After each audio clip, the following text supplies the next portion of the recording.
يا أيها الذين أوتوا الكتاب آمنوا بما نزلنا مصدقا لما معكم من قبل أن نطمس وجوها فنرد على أدبارها أو نلعنهم كما لعنا أصحاب السبت وكان أمر الله مفعولا.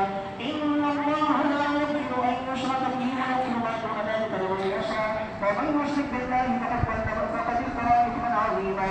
ألم تر إلى الذين يزكون أنفسهم بل الله يزكي من يشاء ولا يظلمون فتيلا أينما لا يظلمون فتيلا وانظر كيف يفترون وانظر كيف يفترون على الله الكذب وكفى به إثما مبينا. ألم تر إلى الذين أوتوا نصيبا من الكتاب يؤمنون بالجبت والطاغوت ويقولون للذين كفروا هؤلاء أهدى من الذين آمنوا سبيلا أولئك الذين لعنهم الله ومن يلعن الله فلا تجد له نصيرا. أم لهم نصيب من الملك فإذا لا يؤتون الناس نكيرا. آتاهم الله فضله فقد آتينا آل إبراهيم الكتاب والحكمة وآتيناهم ملكا عظيما. فمنهم من آمن به ومنهم من صد عنه وكفى بجهنم سعيرا.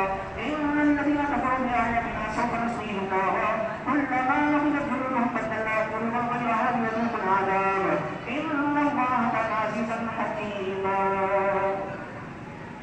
الله أكبر.